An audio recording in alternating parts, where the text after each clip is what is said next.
Cornucopias is a cutting-edge open-world MMO set in a world where humanity has ascended from the Earth's surface and created a breathtaking new world in the sky. This fantastical realm is a system of floating islands carved from the land we once called home, now encased in radically advanced dome-shaped structures suspended high above the clouds. Each one is a futuristic marvel with its own unique environment, identity, and thriving communities. It is within these domes the epic journey begins. Here, players take control of their own personal avatar, which gives them the freedom to choose their destiny. Be immersed in vast landscapes, explore vibrant settlements, and engage in a myriad of activities such as crafting, commerce, combat, racing, and more. Welcome to a world where the sky is no longer the limit.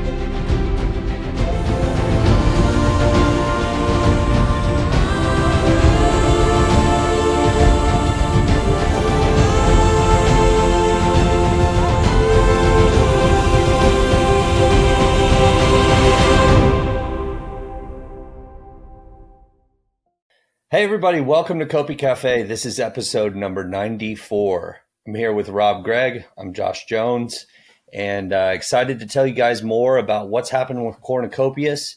And today we're going to be talking about a little recap on Consensus 2024, an amazing event.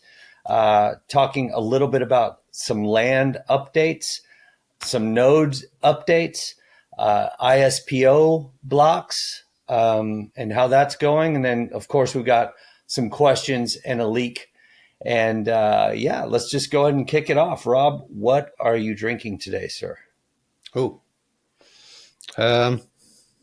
this was just a random cup.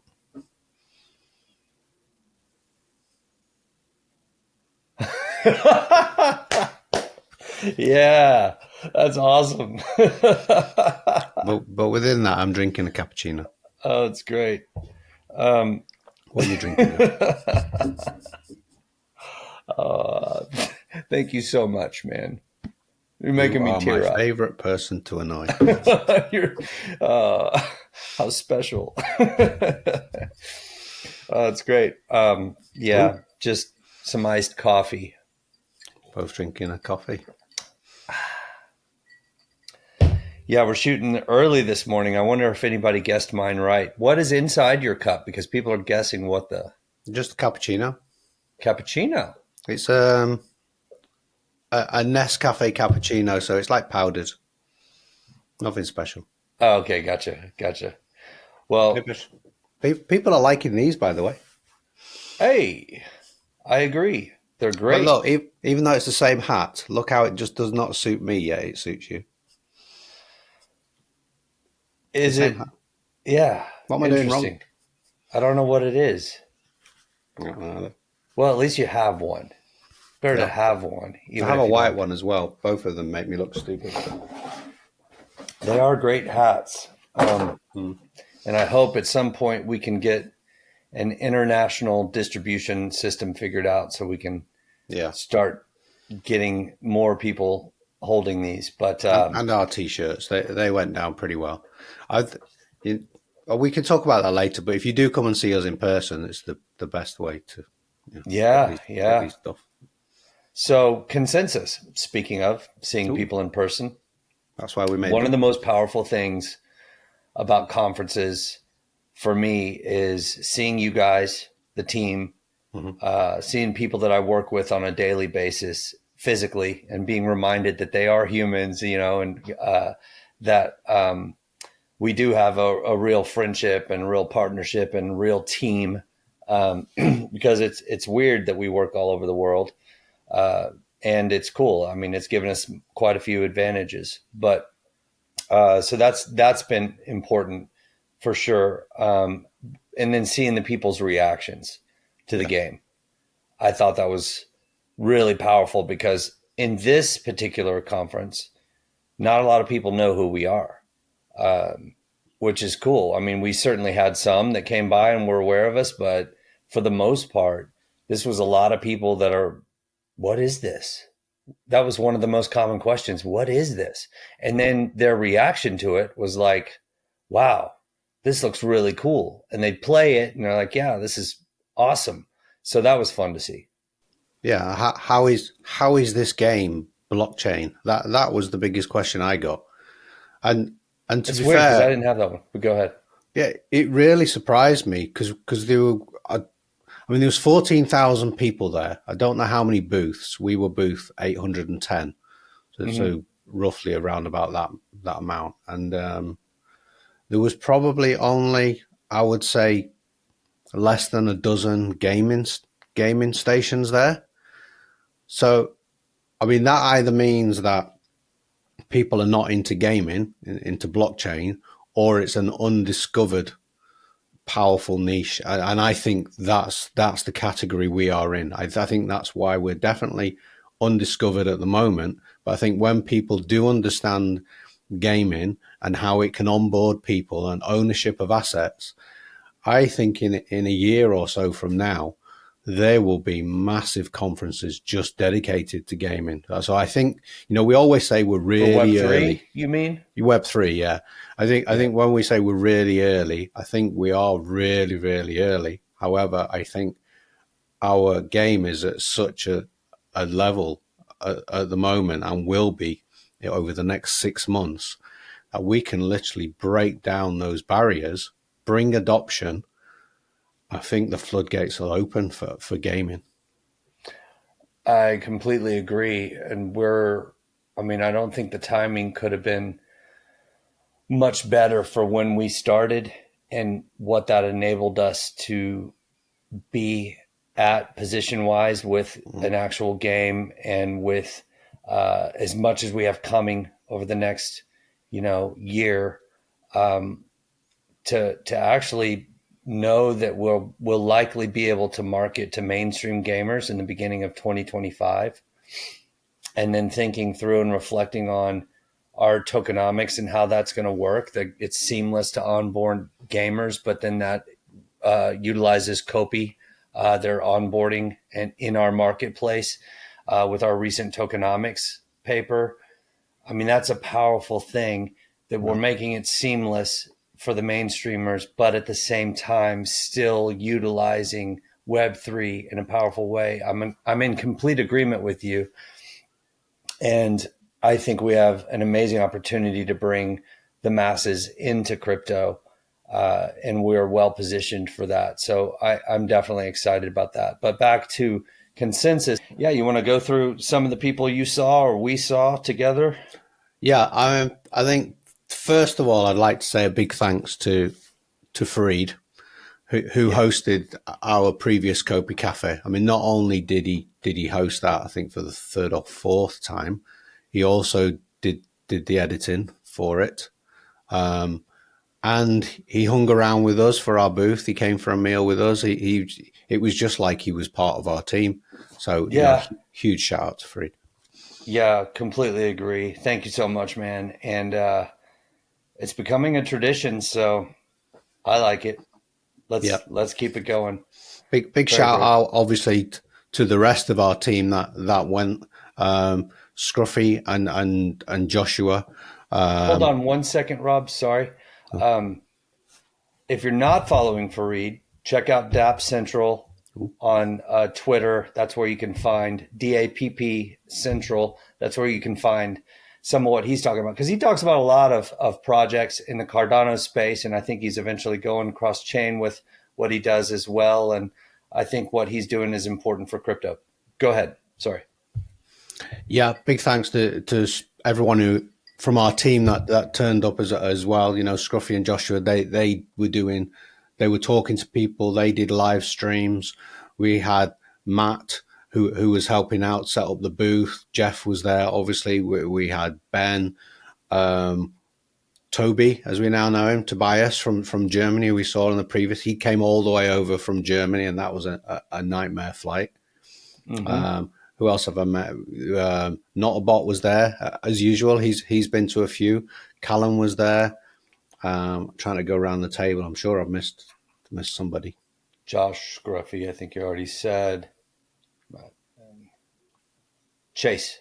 Not about. You said not about. Yeah. Yeah, So so I mean, big shout out to everyone there. That it's kind of like our usual crew, yeah, and you you know we talk about making the game first, the game that's fun, and having things sticky. Like you were saying, when you walked around those booths, some of the booths didn't really draw your attention. Some of them have gimmicks, which were good for a second.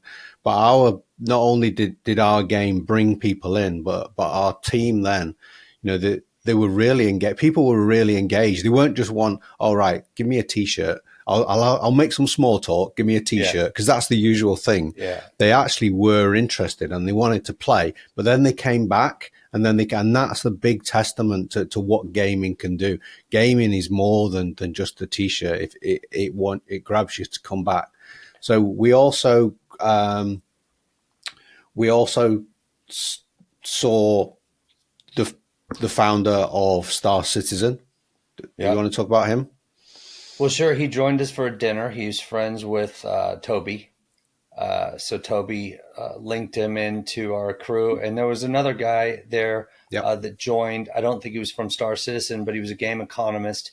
And both of them were incredibly impressed with what we're doing. And they're coming from an industry perspective. They are building. Yeah. So they're both working on different projects right now. One of them, like you said, the founder of Star Citizen, and I forget the project they're both working on, but they were both just blown away with what we have. And so to me, that was just, it's nice to get feedback from people in all sorts of different categories, and to know that professionals in the space, in mainstream gaming space, Definitely looked at what we have and are very, very impressed. That was a huge compliment. So definitely grateful to have met them, and glad that Toby was able to invite them to join us for dinner, and we could chat with them a little bit more about industry stuff. Yeah, it was good. That was really good. We also met Doug Hype. Doug's always a lot of fun. I didn't actually see him I didn't see him. but when I was going back, I saw him at the airport. I saw his fur coat, so I grabbed him. I had a burger with him, and so that was good fun. We saw Damon of Charlie 3. We've seen him quite a lot of times. That project is great. That's an Oracle on Cardano. Very needed, yes. Carlos from Dega. I never saw Carlos. I must have been wandering around. I think you might have. It's funny. I saw him like 20 times, really? But it was maybe not that many, but I saw him quite a bit. They were rolling around in the Dega wrapped vehicle. Yeah, the Tesla. Constantly. So about truck. Every time I went outside the event, I think they just had somebody doing loops all day long, because they had a Tesla wrapped, the Tesla truck wrapped in Dega branding. Just for the event, which was a very smart marketing move, in my opinion. I think it got him a lot of exposure. I want to catch up with him and get some feedback. Yeah, I never saw the Dega Tesla truck, but I saw a few while I was in Austin. So it's the first time I'd seen them up front, and they were like, "Wow, these are beasts." I don't know if it was the same one I kept seeing. I don't think it was, but we had quite a few influencers come over as well. We had obviously George from Cryptos R Us. He was on the stage, and I was going to grab him, and then I realized that I'm not very good at grabbing people, so I grabbed you. I grabbed you to come and grab him, and we grabbed him. So he was playing our game, which was great. We had Jesus Martinez. He played, and on his first game, he got like 1 minute on the yellow track, super fast. To be honest, I'm very upset about that, because there was a little glitch. You and I were racing as well, and I was doing quite well. I was in the lead, and there was a little glitch or something, and it messed me up. And Jesus took the lead, and he won the race. Yeah, I was bummed. But I mean, he didn't end up having the fastest time. Ben ended up having the fastest time. Yeah. Ben got sub 1 minute. It's funny. I remember a few years ago in Vegas when me and you we were playing Charles. I think you had a little glitch as well there, didn't you? Nice. Nice. Can't remember well done. that one, but yeah. And And one booth that really stood out for me, the Back to the Future booth, was brilliant. I don't really know what they were selling, but it was nice. But I met. Oh, you mean just the DeLorean? Yeah. What were Yeah. they selling? I don't It know. wasn't a booth. It was just a random DeLorean sitting there. I have no clue what that was for. For why? That's what I mean. The only gimmick we had was a playable game. It was a pretty There good was game. no clarity to even why that was No, there. I still don't know. I've looked back on the photographs and there's no advertisement around it. No, nothing.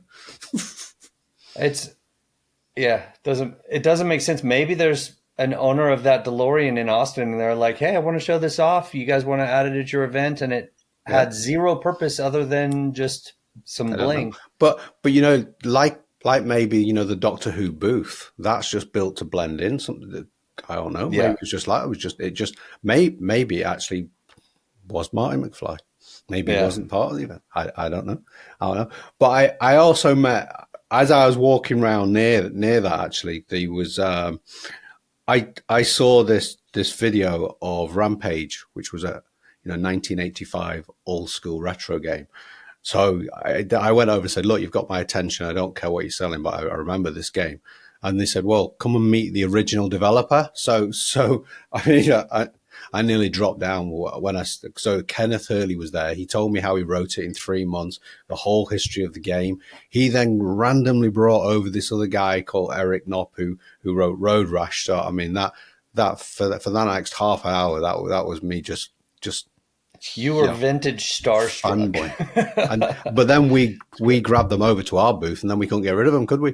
Yeah, that was funny. They were playing our game forever. It was brilliant. So so there was a gaming presence there, and you the gaming is Anyway, I won't go on too much, but apart from that, we did a lot of mixing with other projects. So potential partnerships in the future. We met some potential investors. We don't know if anything will come out of that, but that's what you're there for. You might as well mix and speak to as many people as you can.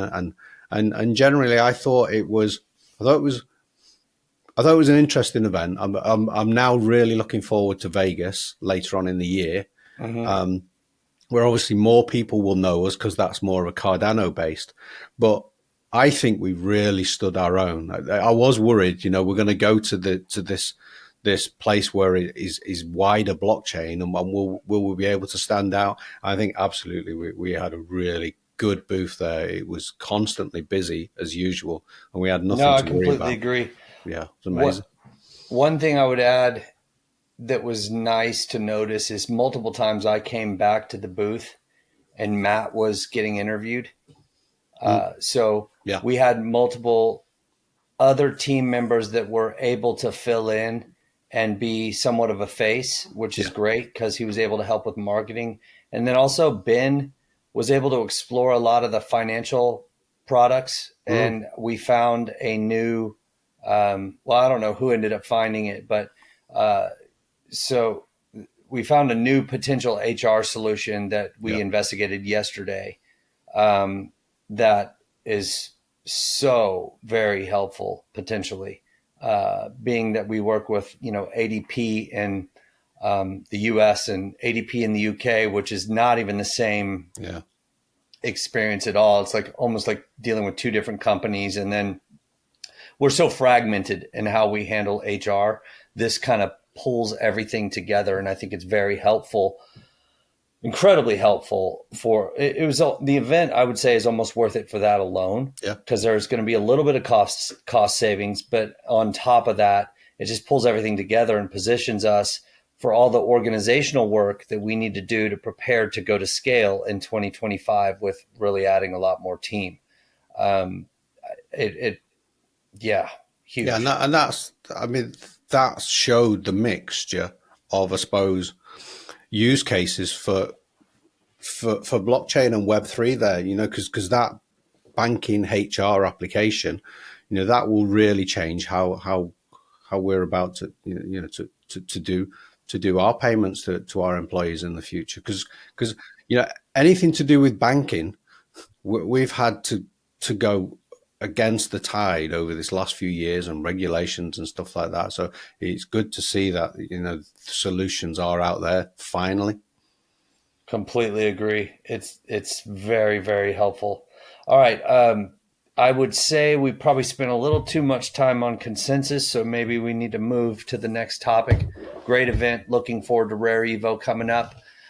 Let's go ahead and cover a potential new partner. Actually, we're signing the deal this week. It might have been signed by the time of this video, but Apex.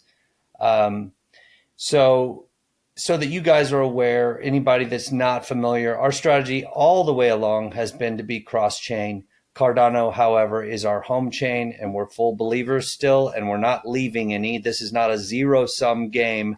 We add new chains that we feel make sense, and they've got a strong start, and we like what they're doing. They've utilized Ouroboros, which, by the way, in the Ouroboros paper, it recommends, hey, use this. They're trying to get it more out there. And I think that what Apex is doing, in my opinion, is actually going to help a lot of Cardano projects that have struggled through this long bear cycle, capital-wise. Projects, you get kind of bled to death in terms of your funding for continuation during a bear cycle. Everyone feels it. There's no doubt about it.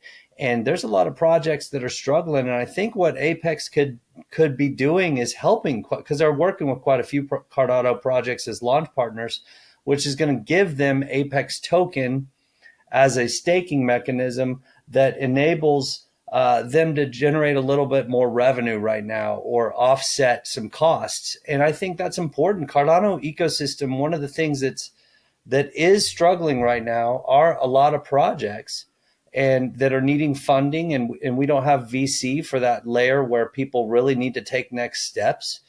So I think it's a good help. It's a good help for the community, and it's another addition that adds value to what we're doing potentially. And we don't fully know how we're going to explore this yet, but it's good. What's your thoughts? Yeah, I think it's really important. Like you're saying, it is built using Cardano tech. There's a lot of people that have working for Apex that previously used to work for IOG and helped to develop some of this technology, so they know it inside out. And I think when you look at adoption of other chains, let's say EVM chains, the reason that they were able to grow so fast was because they were compatible with Ethereum. And so they're all interchangeable with each other, and people were building tools on top of them, knowing that they can support them all. So it's great to have another EU TXO model, because there is only Cardano, but now we've got Apex as well. They will help build adoption, which will naturally build adoption, because now we've got two chains that are fully compatible with each other. You will, like you say, they will have launch partners that will not surprise people when they see who else is launching with them. There'll be some very familiar names. So, don't worry about this whatsoever. This is a really safe, positive partnership. Agreed. Okay. Next up is, let's see, land updates. Well, that's, we spoke to David a little bit yesterday, catching up from Consensus, and this was one of the first events he wasn't able to make due to a lot of stuff going on with his family, just busyness of switching into summer and kids, stuff like that. The thing that I believe it was a missing element in Consensus, so I'm bummed about that. But at the same time, you can't. None of us are going to be able to make all of them. But he caught us up yesterday, and the World Travel Loop has made significant progress. So they're doing really well with that, meaning flying in and out of a dome and flying to the next dome and things of that nature. And then land, of course, you guys saw some of the clips from the last Copi Cafe, but the water has taken a major focus. I'm still like blown away. I keep watching some of the videos people are sharing in Twitter and just looking at that quality. By the way, if you haven't seen it, go back to the last Copi Cafe, forward to or watch the whole thing if you want, but you could forward to the water segments and make sure that you put your YouTube settings to go to settings in YouTube and turn it to the highest quality, 4K, whatever it may be, because it's stunning. I mean, I don't know what else to say about it. I feel like I can almost smell the outdoors.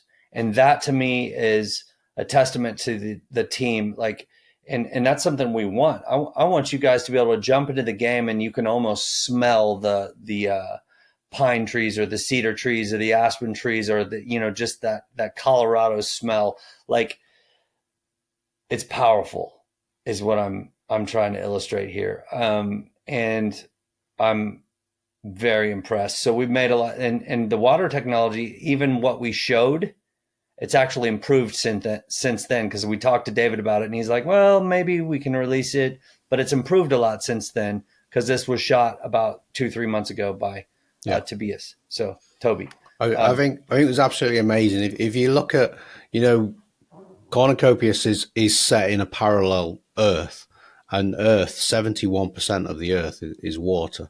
So to have a really strong water element, especially in the future when we're going to have fishing, and you've got all those lakes and rivers and waterfalls. So water is actually a huge component. And how nice does it look when it comes to like the golden hour? Oh, just think about I completely agree. Just think about what water does for us in real life, right? Aside from obviously being so important for hydration, you can only live for 2 days without water or whatever it is.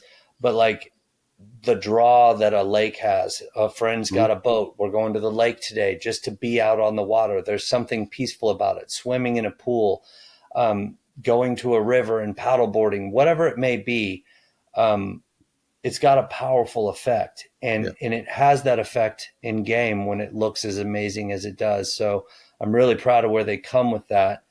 And you're right. The first thing I thought about was fishing. That's a big thing that I love to do. And seeing those shots and knowing that we're going to have fishing in game, it's like just this one little. The gameplay elements. It's not a little game. It's not a mini game. The fishing component, you will have more square feet to fish in than I believe any other fishing game that's out there. And that's just one small aspect of Cornucopias. Yeah. And we will, you'll see it in the distance. So we'll have amazing landscapes. I know people like just to go around and just explore. So there'll be amazing places there. There'll be different gameplay. There'll be gameplay based on the shore. That will open up gameplay where you can travel in boats to the center. There's all kinds of different gameplays out of water. You got to get across water, different ways of getting across water. It's a huge element of the game. Completely agree. All right. Nodes update. So I had no idea that it was as far along as it had gotten until yesterday at about 6 p.m. I was checking the nodes conversation, and we were at a grocery store, but I was in the car and checking on the nodes up thread, and you guys are talking about you had a node running. Greg has 2 nodes running on Linux and Windows. Yeah, Linux and Windows. Jeff has a node running, and I'm like, what's the deal, guys? Where's my running node? But I'm not as tech savvy as you guys. Anyway, we're going to get my node running as well. But I didn't realize like with all of Greg's updates, the nodes were coming along incredibly well with commercial quality tech. It didn't take that long to set up. It's not as complicated as a Cardano node. I mean, you will need some knowledge, and we will improve that over time. So I had to run a few command line scripts, had to download Docker, put some variables in there. But we're creating it in such a way that we'll be able to talk you through it. But and you can run a public node server or your own if you want to. But also, if all that does sound complicated, because running a node, can be complicated to open up firewalls and all this kind of stuff, then that's why Greg helped us to devise and develop the delegate system. So both ends of the spectrum are taken care of, and we've got a working Linux and Windows version, and it's on Docker. So wherever Docker is, there's possibility to put it on other systems, like we said. But this is the start of one of the many offerings that this kind of distributed infrastructure offers us in the future. We hinted at it on Crow's show that we were was it yesterday or the day before? Yeah, agreed. And when you say this is the start, the context you were talking about, it's actually also, I'm in agreement there, but it is also the start of so much more that we haven't announced yet. Mm-hmm.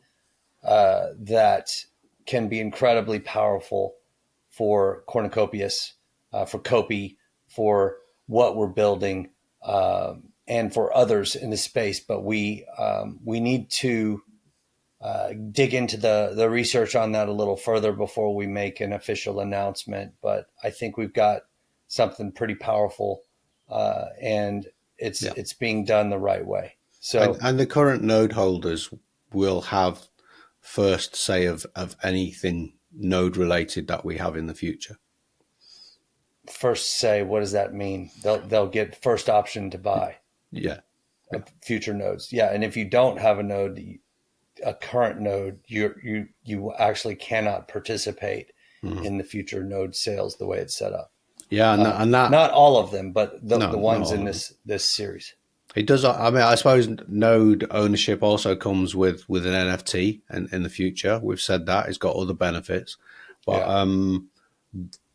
the sales have been going really, really quick. Actually, they've sped up over this last week. I know we've just closed tier 2 on base, so we've opened up tier 3. Cardano is almost finishing on tier 5. But the sale does end at the end of this month. So there's about 25, 26 days left. In which case we will pause the nodes, but I don't know when we're going to reopen them again. But we will start distributing rewards from day one to those node holders. And we went through the steps on Crow's show. But stage 1, all you have to do is register your node, whether you want to be a delegate or whether you want to be run a pool, doesn't matter.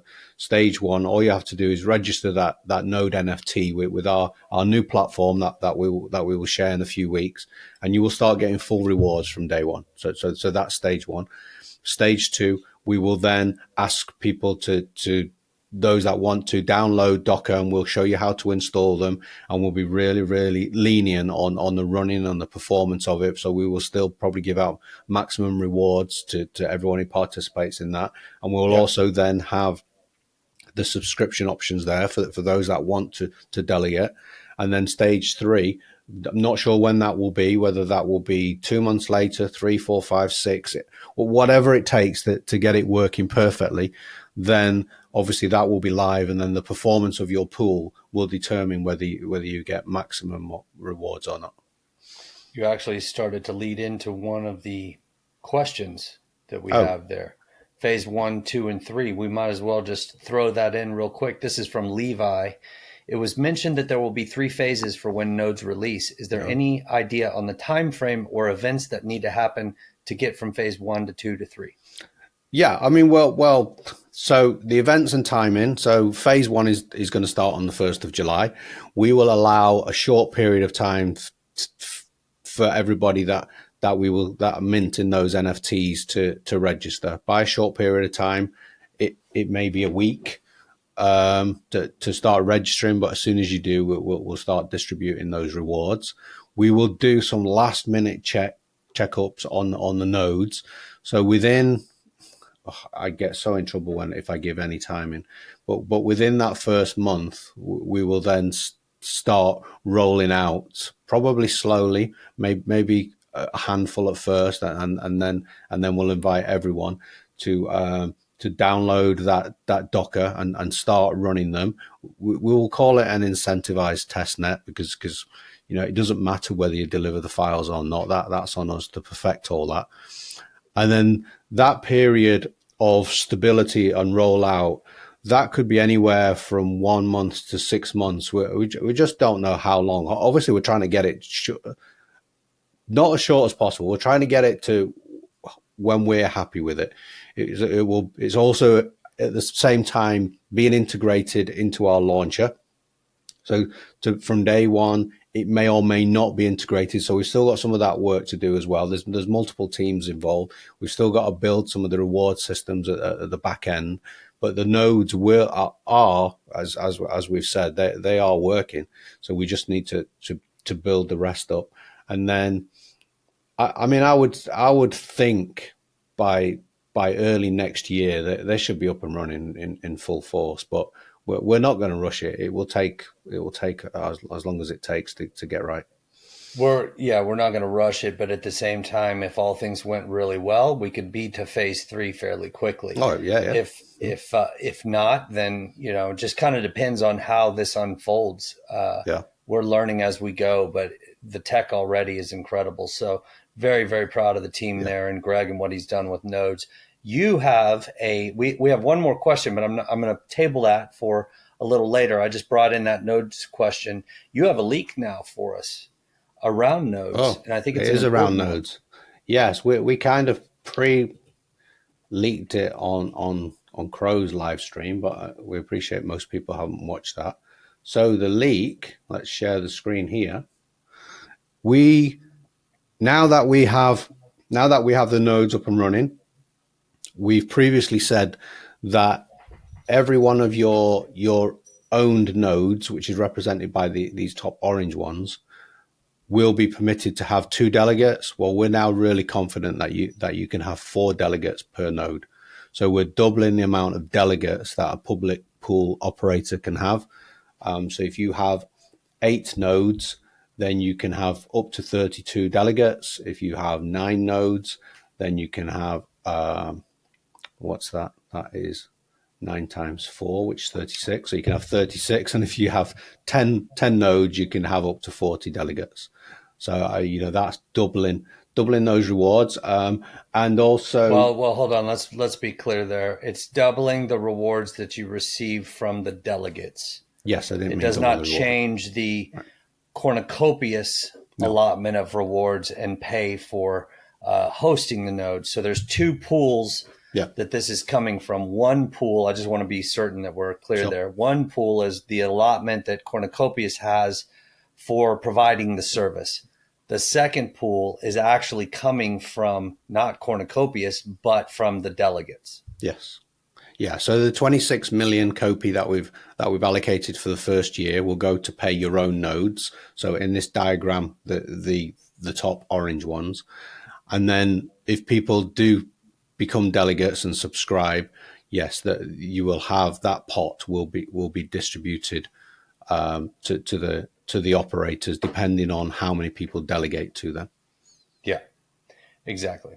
And you will be able to run more than one node. I know people have asked that in the past, but if you do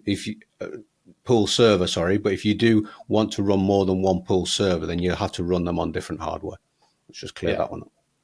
But that is the leak. Yeah, doubling the amount of delegates that you are permitted, and we may increase that again in the future, but it's likely. But I'm not saying that's definite. Okay, sounds good. So the one other leak before the question that I'm surprising you with, but it's not too big of a surprise. This is tied to the nodes. And we didn't discuss this in advance because I just thought of it, but we're really close with the actual payout of the rewards tech, which is going to mean that we'll have a dashboard on the website where you can go and claim your node rewards. So that would be, and we're working with 2 different teams on that. So one is for the base chain node holders. And we have a smart contract that's been audited that is going to be helpful in claiming the base rewards from that. And then the other one is drip drop. So if you have a Cardano NFTs, you would claim from our website though. But Drip Drops is our partner that's helping us facilitate that claiming tech. And so that's a huge win for us that we have those going. It's a big task to pull all of this off together. But we're pacing pretty well to be on time with all of our promises there. Yep. And actually, you just reminded me of something else. I saw you typing. What happened? That's upside down. So 0.31334. It says hello. Oh, thank you. The old hello. Yeah, the nodes calculator. That should be, well, I think Jeff said it should be ready by Friday. Yeah, I'm hoping so. If not, pretty soon afterwards. So what we've done is we've done used ChatGPT incredibly well. Secrets to put together the proof of concept. Sorry, Go ahead. No, you're right. ChatGPT 4.0 came out. I was just playing with the nodes, thinking, what are the possibilities of maybe if only 50% of the nodes are active, or 20%, and working with spreadsheets. And then I just asked ChatGPT to write me a proof of concept, which it quite happily did. So we're going to turn that into a very simple web page that people can go on and have a look, and that will be full of so many different caveats, because because the number of active nodes, the rewards will change daily. So you need to take that with a pinch of salt. It will come with so many different disclaimers. However, I found it really, really useful to give me a good idea of it's in the ballpark. Yeah, completely agree. I think it was a great tool. We got a short window left for nodes, 25 days, I think, 24, something like that. Sales are going incredibly well. If you haven't bought in yet, I would definitely recommend just going to the website and cornucopias.io and look for there's a node slider on the homepage. Just go ahead and participate. If that interests you, you get to support our infrastructure and also be paid for doing so. So, all right. I think also a lot of influencers have taken us up on the affiliate links that we've got. I think we talked to Andy. That was cool. Yeah. Your friend Andy, meeting him in person for the interview that was good. Yeah. Yeah. So okay, guys, let's move on to community question number 2. Or do you think that is true? Because remember how we asked the question last episode? Will the rarity still matter after you pick the land plot? Maybe it will, because at that point you're kind of close to the resources that are around it, right? Like, I mean, if you're choosing a certain land because of a particular rare resources is there, then maybe you got the right to get the land early enough to be near those rare resources. So I don't know, maybe things can change. Yeah, I'm definitely gonna shoot that question in the Copi Cafe question and answer. Yeah. The Copia Wiki says that land plot rarity may impact what resources are available on the land at the start of the season. Does that mean to get some resources without paying for it on the secondary market, you'll need to own mythic land? Or will the rarity of land be irrelevant after the land grab? So that's a good question. So Faux Hubris runs a YouTube channel with Eddie Z, who Eddie Z is an absolute whiz at the racing game. So I have no doubt he will be winning quite a few competitions. Both of those guys will. So they run a YouTube channel called Around the Corn. So yeah, that was a good question. I know on this week's episode they were actually talking about. Oh, another leak. We're just leaky all over the place. Yeah, we have an update on land that we're not quite ready to share yet. We just need to update most of it, but we can give you some headlines. There's land rarity. Which is why it has the little star asterisk at the bottom that says this is our current planning. Yeah. subject to change, but this is our current thinking. All right, proceed. Yeah, so I mean, somebody's going to meme us about cornucopias and disclaimers. But you know what we deliver in the end. It's hard to set your stall out up front 3 years in advance, you know, because of all the changes. Yes, it sure is. But we're a startup. When we deliver, change fast. we deliver hard. But yeah, rarity influences the ones that we know is that obviously for the land rush events, the rarity affects that. The mythics will get to choose their land plots first, then the legendaries, then the rares, then the uncommons, and then the commons. That is common knowledge, and it's, you know, we've shared very little about this, but rarity does actually play a big part in the game beyond that. What we're trying to do is stay away definitely from pay to win, but we also need some gameplay that is crypto related. Now the way we're going to handle this is the aesthetics of the buildings. So the common buildings will look different from some of them than the uncommons, the rares, the legendary, and the mythic. So there's going to be a different art style for each of those buildings on those land plots. So you will be able to see a difference. Yeah. Obviously, that plays not much in gameplay, but it's a nice flex if you can see the difference. The biggest thing is going to do with XP boosts, and this we will explain in the future. It's quite complicated to explain here because XP will have different boosts depending on your land rarity, but they will then diminish depending on how your land levels up.